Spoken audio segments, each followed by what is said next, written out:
إن الحمد لله نحمده ونستعينه ونستغفره ونستهديه ونعوذ بالله من شرور أنفسنا ومن سيئات أعمالنا. من يهدي الله فهو المهتد ومن يضلل فلن تجد له وليا مرشدا. ونصلي ونسلم ونبارك على سيد الخلق صلاة وسلاما عليك يا سيدي يا رسول الله.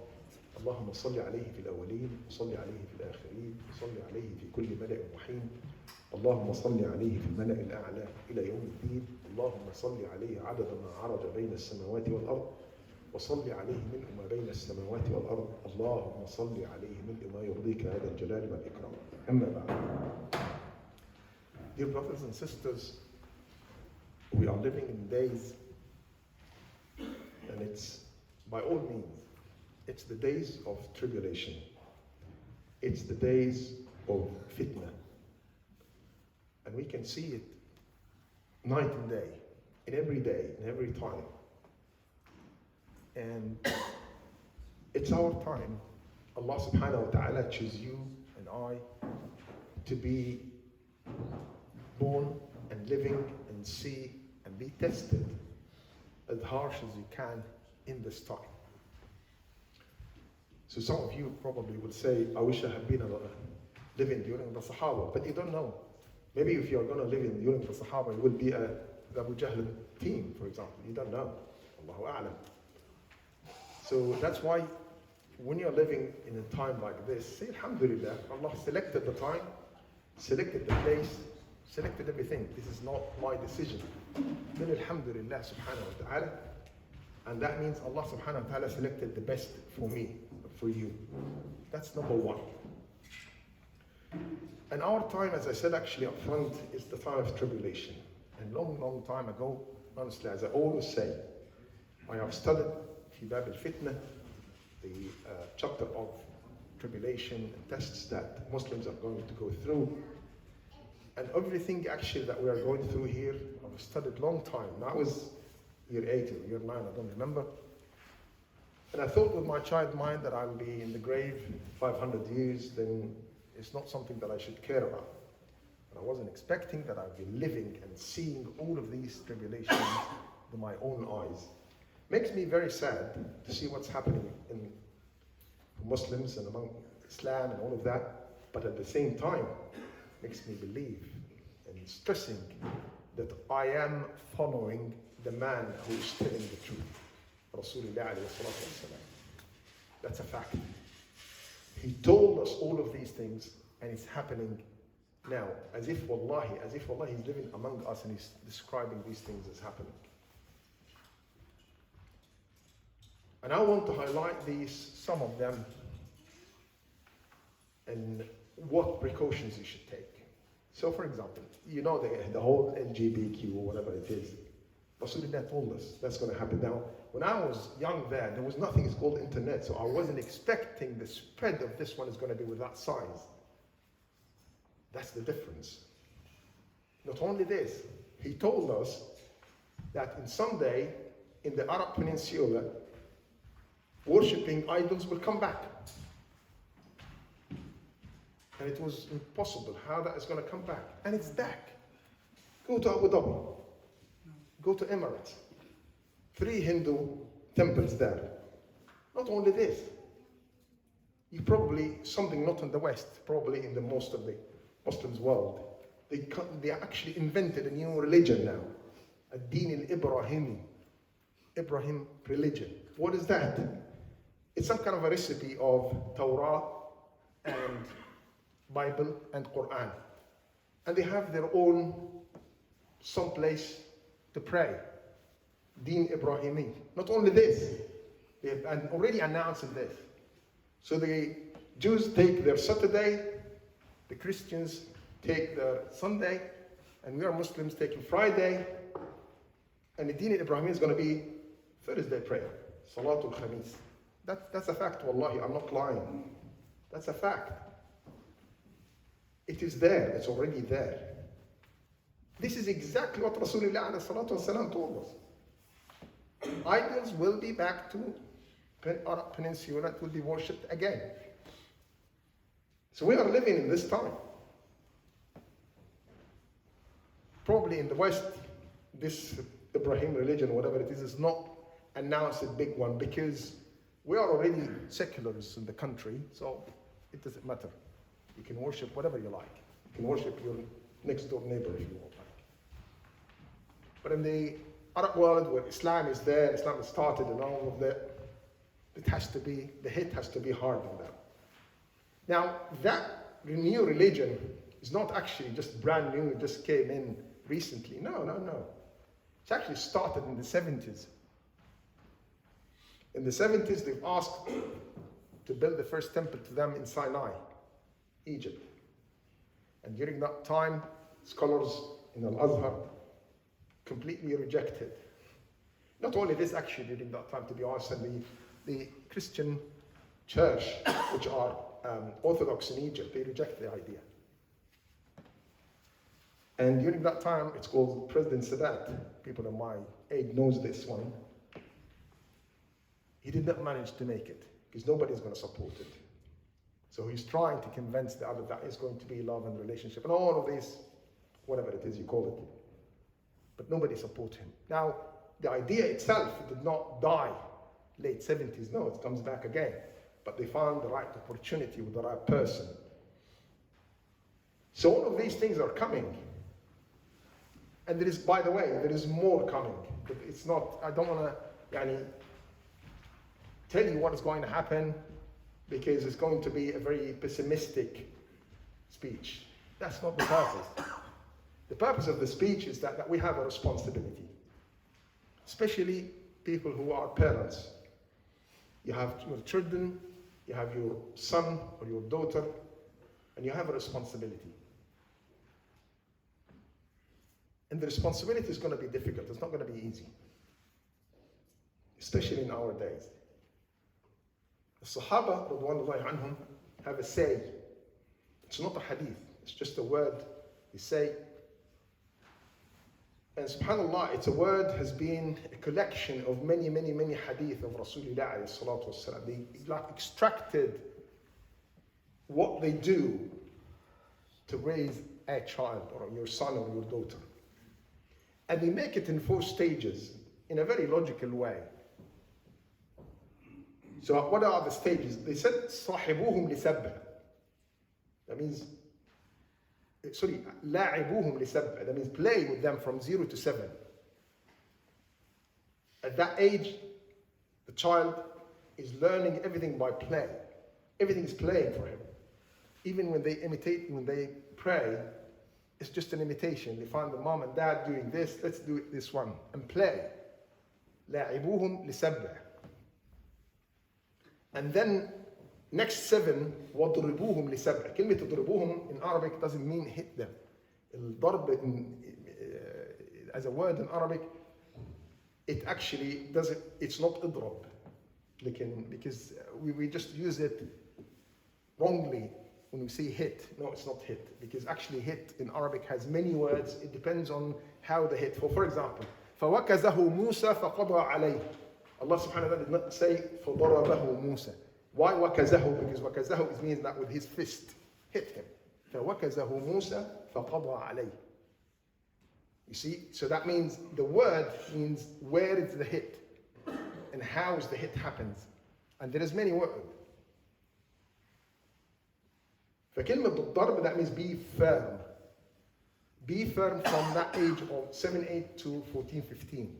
Because that's the age where the boys feels that he's the man. And the girls, she's the girl. And that's why you have to be firm. And that age is very challenging, by the way. I tell you why they're challenging, and I wasn't aware of what I'm going to tell you. Actually, the one who told me, who's like announced that this is a girl, a 12-year-old girl. It just happens that we open the LGBTQ, blah, blah, blah, blah discussion. And then suddenly she's talking openly. And she is a member in their group. And when I did the research, I found out they're actually targeting that age. Targeting age from 10, probably to 16, 17. Targeted on the internet. Because that's the age where you're starting to build your ideas. And that's the age I'm gonna hit you. These groups are already there on the internet, on the social media. One of the things that you have to keep an eye, where is your son or your daughter, what they are doing on the internet, what they are listening to. And by the way, this is a personal advice. Do not ever do by putting locks in, putting passwords, and all of this technicality. For a simple reason. One, they're going to go to their friends. Two, they're going to break it. How are they going to break it? Very simple. Very simple. Go to Google and ask, my dad has blah, blah, blah, blah, blah, blah, blah. The answer is this. Do this. And that's how they will find it. So don't embarrass yourself. It's there. And that's why don't do it. The best thing to do is to always have a discussion and dialogue between you and your son. And that comes in the third stage, where from 14, 15 to 21, صاحبوهم لسبع. Be their friend. Share your success, your failure. Don't try to make yourself a hero and everything twisted as if you have been the hero and you have been the champion of this one and you've done this. And they will have a censor inside that says dad or mom is lying. But they're not going to tell you. But you are going to give them a justification to lie. If you do this, don't do that. Be honest. If you fail in something, tell them I've done this and I failed. Why I failed? I've done this, this, this, and this, and this is wrong. And I've learned not to do X, Y, Z. And that's a learning discussion. Build a bridge of trust. These days you have to do that. Yani subhanallah, these words from the Sahaba 1400 years ago. And now it's mandatory to do that. And then the last stage, over the 21. إلقي الحبل على الغارب. It's a metaphor. كلمة إلقي الحبل على الغارب, meaning that, you know when you have a camel and you lead the camel through the rope, and now you want to let the camel go in and eat, do whatever they want. You take the camel, take the rope, throw it on the hump. فَلْقِ الْحَبْلَ عَلَى الْغَارِبِ. That means leave him. It's his decision or her decision, but you're now consultant, providing advisory role. If you manage to make these rules or these stages that way, you will always have a bridge of trust between you and your son. But during being firm is a very critical stage. And I give you examples. Coming to Salat al-Fajr. Wake them up. Dad, I'm tired. I can't do it. Get him up. Do not compromise. Never, ever. Unless they are sick, that's a different issue. That's a different issue. Salat al-Fajr wajibah. Never ever say, no, okay, tomorrow. No. It's mandatory. You have to wake up. You have to do your wudu. You have to pray. Never ever tolerate in this one. And always raise the value. Why Salat al-Fajr specifically? Why Allah subhanahu wa ta'ala makes Salat al-Fajr? Because the amount of angels of night, angels of day, change shifts. And during that time, all of them are witnesses upon you. Not only this, Rasulullah alayhi salatu wasalam orders specifically Salat al-Fajr and Salat al-Maghrib, specifically these two. After you pray, Assalamu alaikum rahmatullahi wa barakatuh, Assalamu alaikum rahmatullah, do not move. Keep as is. And say, لا إله إلا الله وحده لا شريك له له الملك وله الحمد يحيي ويميت وهو على كل شيء قدير 10 times. Why? The angels are listening to you. 10 times before you move. While you're sitting, you're just with the same position. لا إله إلا الله وحده لا شريك له له الملك وله الحمد يحيي ويميت وهو على كل شيء قدير. 10 times. In this specific. Why? Because Malaikat, the angels of night and day, both change shift at Fajr and Maghrib. So that means they are going to be witnesses upon you in both of them. Salat al-Fajr, never ever tolerate in this one. And I tell you the story, which is, as I always say, it's not authenticated story, but it's a story give you that meaning. a man who came back to his house and after Salat al-Isha, and he asked his wife, have the children pray? She said, we have no food. They've been crying. I just put them to bed. I'm not gonna, and he hassled them to wake up to do this. No, wake them up. They have to pray. We don't have money. We don't have food. They're gonna make a big problem. Wake them up. And he told her, Allah subhanahu wa ta'ala ordered you and I an order in Quran. وَأْمُرْ أَهْلَكَ بِالصَّلَاةِ وَاصْطَبِرْ عَلَيْهَا لَا نَسْأَلُكَ رِزْقًا نَحْنُ نَرْزُقُكَ وَالْعَاقِبَةُ لِلتَّقْوَى. A rizq is not your responsibility. It's not my responsibility. Allah yarzuq. But what is your responsibility? To order your family members to do their prayer. وَأْمُرْ أَهْلَكَ بِالصَّلَاةِ وَاصْطَبِرْ. كلمة اصطبر عليها خلي بالك يعني the words of the Quran has meaning. في اصطبار وفي صبر. الصبر عند البلاء عند الابتلاء. When you are going through tribulation, whatever that type of tribulation, doing fitna, you have to be patient because there is pain. Financially, socially, whatever it is. أما الاصطبار, something different. The الاصطبار is exactly, عشان to understand it, and as if you want to hold something, but that something is slippery. So every time you hold it, it just slips your hand. That's اصطبار. You try to hold it. Not because you're in pain. No, you're trying to hold it as much as you can. But it's slippery. That's called الاصطبار.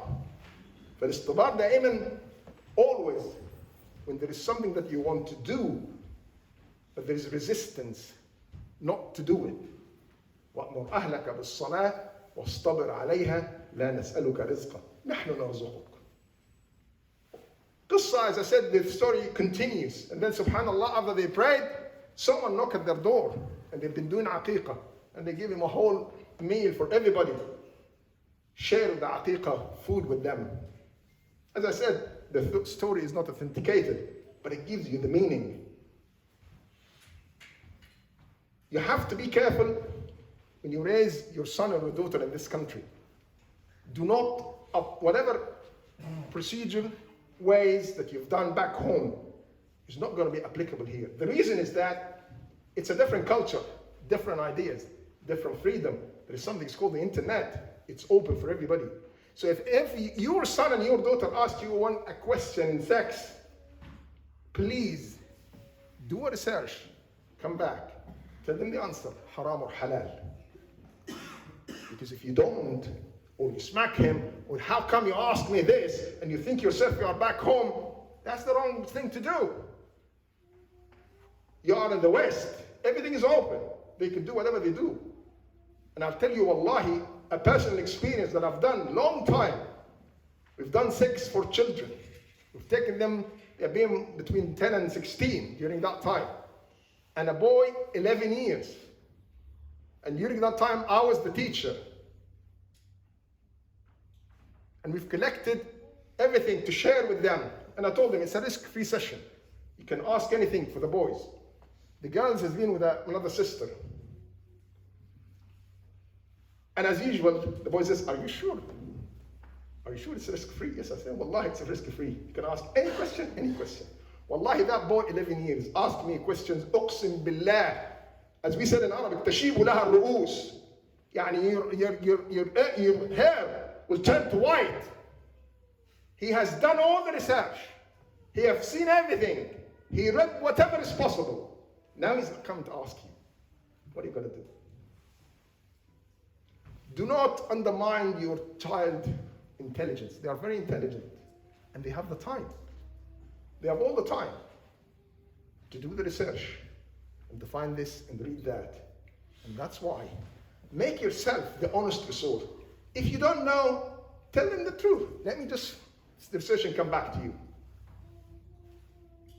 Be honest. Instead of saying something wrong. So you have to raise your son or your daughter in a different way. To build a trust of bridge. You have to build that bridge. Because you need it somewhere. You need it sometime. Because your son or your daughter is going to go through challenges. Whether they like it or not. Who they are going to ask. Who they are going to consult. Unless you build that bridge of trust between them They're going to ask someone else. And Allahu A'lam what they're going to say to tell them to do or not to do. You have a huge responsibility. Allah will ask you about it in the Day of Judgment. What have you done? Have you taught your son and your daughter as much as you can? Have you done your homework? We are all responsible. Allah subhanahu wa ta'ala told us, المال والبنون زينة الحياة الدنيا والباقيات الصالحات خير عند ربك ثوابا وخير أملا. Yes, we are happy with our sons and daughters, but keep in mind their responsibility. And keep in mind something also more important than this. Your son and your daughter in the Day of Judgment, they will not look at your face. Yes. Yes. Allah subhanahu wa ta'ala told you and I, أعوذ بالله من الشيطان الرجيم يوم يفر المرء من أخيه وأمه وأبيه وصاحبته وبنيه لكل امرئ منهم يومئذ شأن يغنيه لا إله إلا الله. Every one of us will be a nafsi, myself. That's it. So your son is not going to give you any advantage. No. What will give you advantage or give you the opportunity is that if you taught him something that Allah ordered you to tell him, then that is going to be the one in your favor in the Day of Judgment.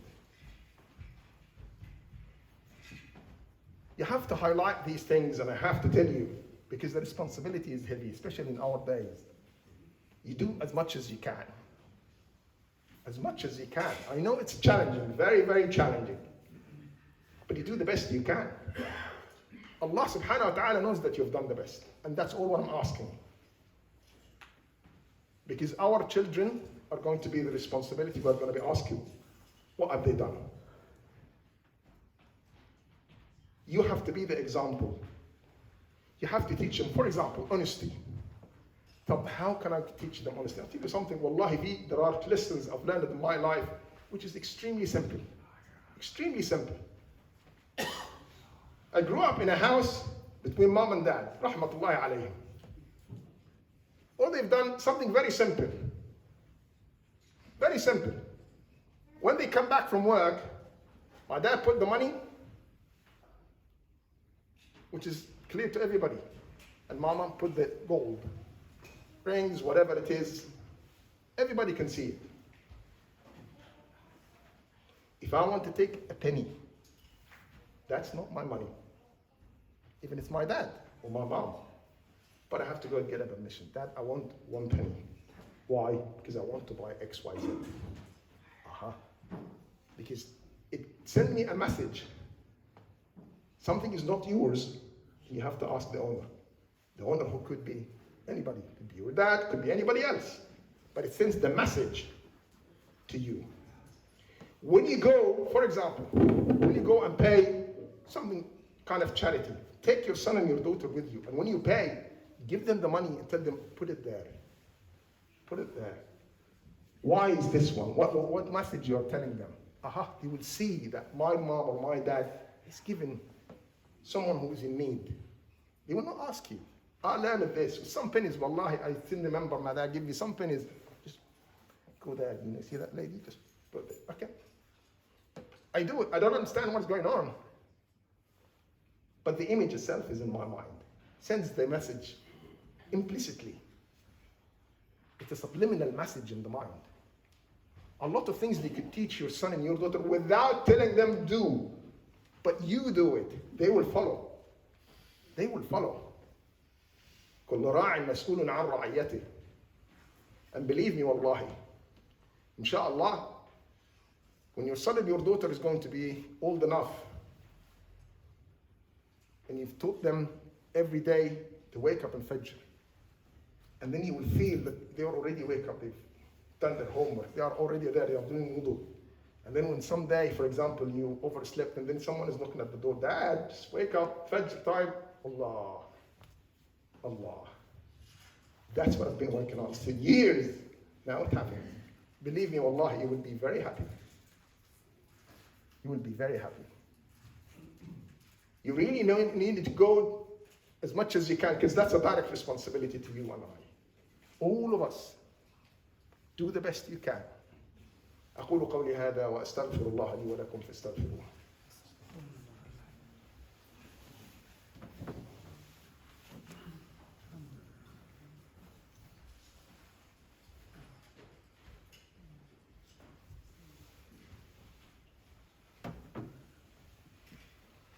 الحمد لله وكفى، والصلاة والسلام على النبي المصطفى، اليمين والشمال مضلة، الطريق الوسطى هي الجادة، عليها ذات الكتاب ومنبر السنة، هلك من ادعى وخاب من افترى وهلك أعداؤنا وأعداء الله. أما بعد.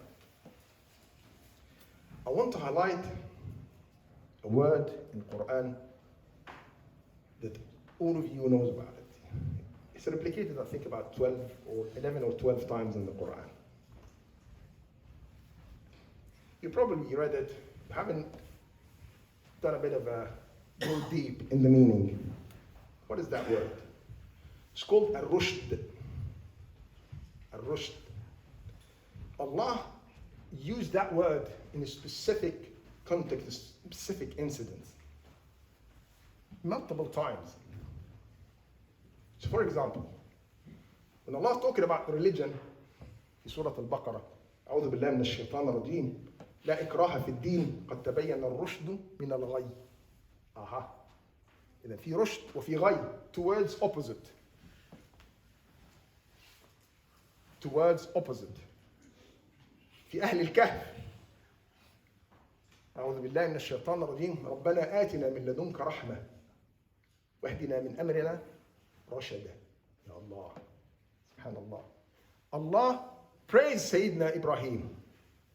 ولقد آتينا موسى ولقد آتينا إبراهيم رشده من قبل. When he was very young. His dad, or his biological dad, whoever believes in, depends, make the gods at home. And he ordered Sayyidina Ibrahim to take these ones that he does and sell it in the market. So Sayyidina Ibrahim knows these are some just kind stones.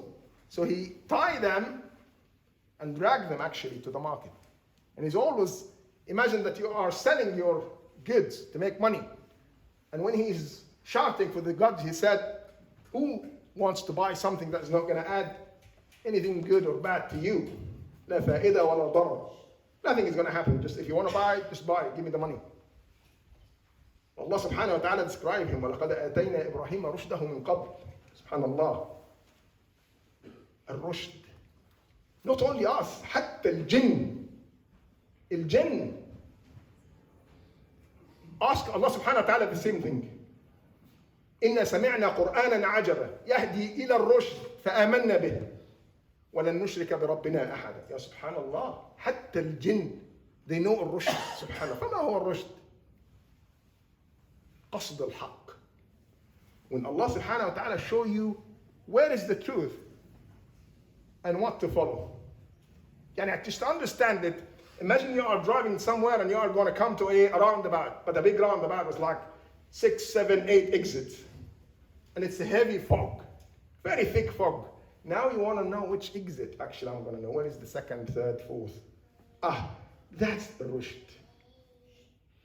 Allah subhanahu wa ta'ala show you the right path. Show you the right path. That's different than hikmah. Different than ulul albab. That's different. This is for Allah subhanahu wa ta'ala show that this is the right path. قصد الحق. You aim for it and you get it. ربنا آتنا من لدنك رحمة وهيئ لنا من أمرنا رشدا. Make us see the right path to follow, to see it. Because when things are going to be mixed up, our days needs this. الحق والباطل in our days is extremely mixed up. Especially on our children. Very difficult. And it comes with a lot of different names.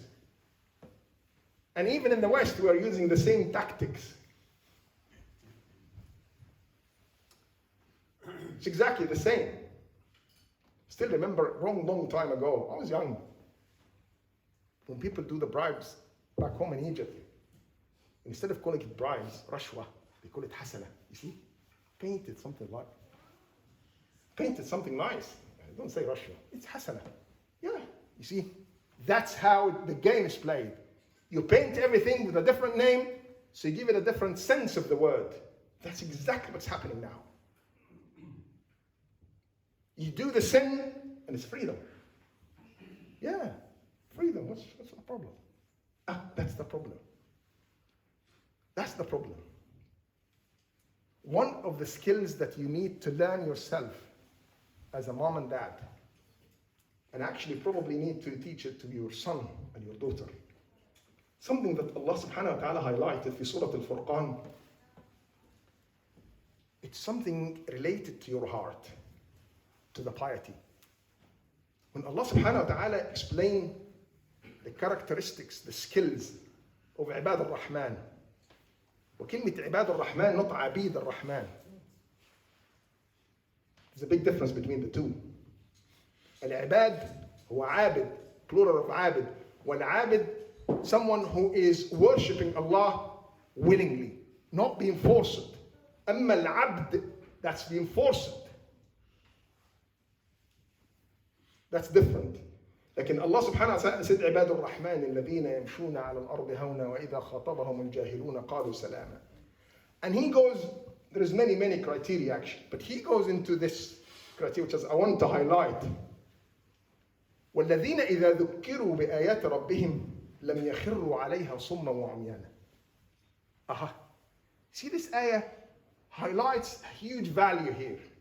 والذين إذا ذكروا بآيات ربهم لم يخروا عليها صما وعميانا. Meaning, those people, when they are going to be reminded by someone,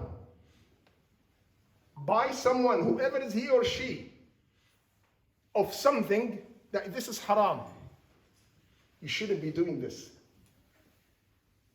That's it. لم يخروا عليها صما وعميانا. What does it mean? This is a metaphor actually in Arabic. كلمة خر الشيء, that means drop without planning. ولذلك, that's why we are, when you read the Quran, when Allah subhanahu wa ta'ala is mentioning about Sayyidina Musa, when he have seen, looked at the mountain and the mountain collapsed, فَخَرَّ مُوسَى صَاعِقًا. كلمة خر, drop, fainted, but he wasn't planning to do that. فَلَمْ يَخِرُّوا عَلَيْهَا صُمًّا وَعُمْيَانًا. يعني they haven't been, you tell them this is haram and they, oh yeah. And that means, I'm not going to do it. It's desire-wise, I love it. I'm happy to do it. And that means whatever you say haram or halal, it doesn't matter. And these types of people, وَلِيَعُوذُ بِاللَّهِ, whatever you tell them, it's not going to change. وَلِذَلِكَ Allah subhanahu wa ta'ala mentioned that criteria, that value. Those people who has piety, has taqwa in their heart. وَالَّذِينَ إِذَا ذُكِّرُوا بِآيَاتِ رَبِّهِمْ لَمْ يَخِرُّوا عَلَيْهَا صُمًّا وَعُمْيَانًا. You need to show that to your son and your daughter. That you are a person, if you've been told this is haram, stop it.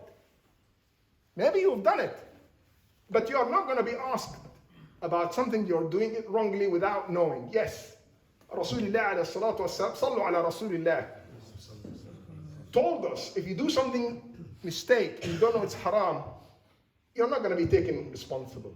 رفع عن أمتي ثلاث الخطأ, the first one, والنسيان وما استكرهوا عليه.